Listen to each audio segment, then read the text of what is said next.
This is part one of our Inside the Paranormal World series on Darkness to Light. How will the coronavirus affect paranormal investigation in the future? Sean Crucia, Stacy Mitchell, and Kelly Jo Monahan gave us their perspectives. Coming up next on Darkness to Light.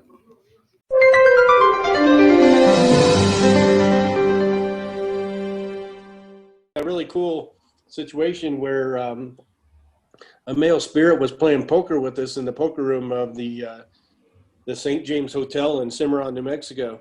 There's a lot of history with one of the rooms consistently being locked, room 18, and it's supposed to be super, spooky. And as most of us know, if something's intelligent, it's not going to necessarily be in a particular room consistently. It's going to move around the location. And yet they seem to have the room blocked as if it's, like a super duper spooky room. But in actuality, I'm going, well, because I was telling somebody, hey, well, he's coming down the hallway right now because I can see him. And, so I always get a kick out of people that think that if an intelligent spirit only stays generally in one location. Right. But it was really interesting how he interacted with my mail meter on cue and he ended up actually wiping me out completely. He beat me. Oh my God, that's funny. Yeah, so my friend was still competitive with him, but at the same time, I'm telling you, I got wiped out. I was like, oh man, and I could see his cards. And then at the end of the session, I said, "Are you cheating?" Actually, she said, "Are you cheating?" It's a friend of mine, Beth. She's another fellow investigator. She asked if he was cheating, and then she realized, oh, I guess I shouldn't ask him if he's cheating, because remember that he can look at all of our cards. So, so it's one of those things. That's so cool. You're going to have to write a book about all of that stuff, Sean. Yeah, it's incredible. So, Sean, did this happen on the last investigation that you did for TV, or was this something else?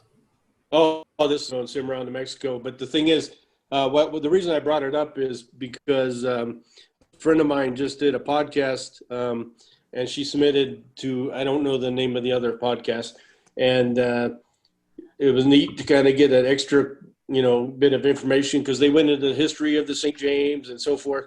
But then at the end, kind of went into the story that my friend and fellow investigator Beth Nixon had kind of piped in and told them about our 30-minute poker game with Spirit, in which he proceeded to beat me.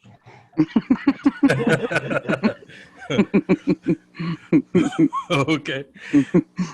So today, everybody, thank you so much for attending. I just wanted to let you know I have two reasons for doing this podcast today. The first is that I'm celebrating my birthday. Oh, happy birthday. Oh, thank you so much. It's actually tomorrow, but I'm celebrating today. Why not? Why not? That's the way it rolls. Exactly. And well, it's not every day you turn 20, right? Right. Well, I need to add a few years to that. I'm actually 49. There you go. All right. Well, that's okay. I'm older than you. It's all good. Okay. Well, that's all right. And also, we have a new president. So I pray that, all goes well the next 4 years, and that. Oh, yeah. Yeah. Well, we don't want to talk about the politics. I've had enough. Everybody asking me who's going to win and all that stuff. Yeah. Yeah. But it was excruciating, waiting to find out who in fact was going to win and all of that. But crazy. Yeah. Oh, I dreamed it was going to be blue anyway. Yeah. Yeah. I knew Trump was going to win the last time, and I knew it was going to be this. Yeah. Because I always told my friends that were Clinton. I'm like, I'm sorry. And this time I'm like, not. I just didn't feel good. I didn't think Trump was going to do it. I'm not going to tell you how I voted, but yeah. Well, let me ask you guys, since you guys are psychics, what do you think about the next 4 years? What's your feeling on that? It depends on what focus. What is there a particular area you want to look at? Well, let's talk about the coronavirus. Let's start with that. Do you think that Biden will be able to improve that situation? There's been more than 200,000 deaths now. So, obviously his platform in dealing with that was of major concern for everybody. I don't think. I'm sorry. Go ahead, Stacey. Okay. Well, I think kind of back to the first question a little bit. I think that the next 4 years is going to be major eye openers, and I mean coming from every direction, not just because we have a new president, but because the cap's kind of blown off the thing, the coronavirus, I believe it's going to just, this is going to sound crazy. I'm sticking it out there though. I think it's going to disappear. Okay. I think we're going to be done with it. And I've thought that all along. I have a lot of people that are friends in the medical field, and maybe that's the reason I feel the way that I do about it. But I think that a lot of things are going to be wrapped up in a whole bunch of brand new nightmares are going to be opened up, but they need to be. That's my take on it. Okay, sounds great. Kelly, what do you think? Well, I think that they're going to come up with something towards the end of 2021, but the COVID will still be here, till the end of 22, because it'll be floating around. I see a lot more insecurities and stuff, like Stacy said, it's going to be revealed, but we're going to have a level offing in the third year. Mm-hmm. I agree. Yes. Okay, Sean, what do you say? Well, I've been trying to avoid it completely, but I'll be honest, I feel like it's going to fizzle out quite a bit. I think a lot of the efforts that have been put forth are still, underway, and I'm not going to give credit to one area or the other. I just feel like it's definitely going to, remember that we're looking at 19, right? That means that there were so many different variations previous to that. And as things change, I see things changing again. So that doesn't mean it's going to go away. It means it's going to alter its path and change again. So I can't say that it's going to completely go away, but when you ask the question, they show me things. And when you asked the question, I heard fizzle out. That's exactly what I heard verbatim. Mm-hmm. So that tells me that it is going to fizzle out. It is going to dwindle. But at the same time, I do feel like in the future, there's going to be alterations or changes within the virus itself. Well, it does mutate. Exactly. That's what I'm looking at. Okay, well, that's positive. That's great news. For you guys, businesses as psychics, how will this affect you going into the future? Will you continue to do more investigations in person or online? Let's start with you, Stacy. Well, I refuse to live in fear. I don't want to be sick. I don't want to make anybody else sick, but I have not changed much about how I do things. I will go out, I will investigate, I meet with people. I do a lot of like FaceTime and phone sessions, but I have clients in lots of other states too. So I've always kind of done that, just more lately.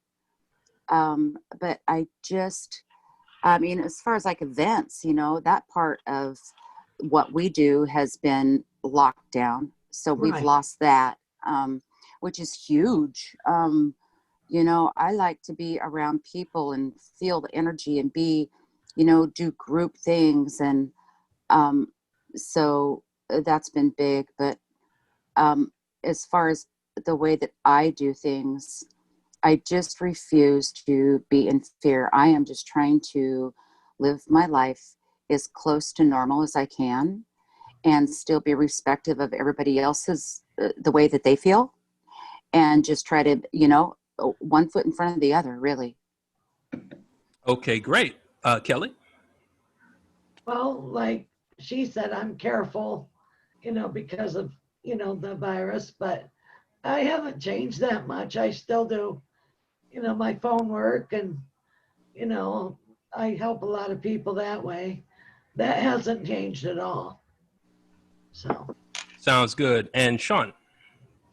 Well, obviously things change a little bit. I do read at a store, and they gave me an option of reading over the phone or reading in person, and I chose to go in person. They built this plexiglass divider which gives somebody else a sense of security, but I generally go off of my intuition, and my guides tell me if there's something to be concerned about, and I trust that. Yeah. I do read at the store. I had an in-person reading 2 hours ago. I do a whole lot more video chats and video readings than ever before, but it's not about my fear. It's about the client's fear, and they do need help often, or they do need some sort of something. And so they come to me, and I'm not going to refuse them in whichever mechanism or method they want to come to me. I do have another case Wednesday, and then I have another one on Saturday. And that means I need to physically be there. So I'm not going to back down from any of this to not help a family that's in need. So it's one of those things where I'm going to keep pressing and keep helping people wherever and whenever I'm called to help. That's right. Okay, great. So the main topic tonight, guys, is psychic readings. And, I thank all of you for being part of this podcast because, there's several people out there that are not regarded as legitimate or authentic. And, I really, really regard you guys as legitimate and authentic in what you do, not only because of your service, but, you guys were born with this gift. And it's not something that you automatically turn off once your job is finished for the day. So for all of those listening to us, when it comes to palm reading, when it comes to tarot card readings, we're going to talk about that today. So let's start with tarot card readings. Do any of you guys do that? I Yes. do. So Kelly and Stacy, what about you, Sean? I do Lenormand cards if they need it.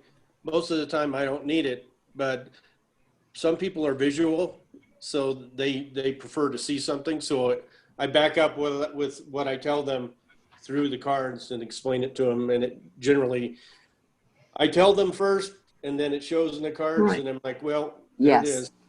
Yeah, exactly. I just use it as a tool so they ain't thinking about changing the baby's diaper or doing dishes. There you go. That's exactly right. Whatever errand they got to do. No, Sean's right though about like giving people visuals. People want to see. It's boring just to sit there across from me and listen to me talk. I want to be able to show you stuff. And if I can show you, I can tell you, I can show you with cards, I can show you with whatever. I use a lot of different things.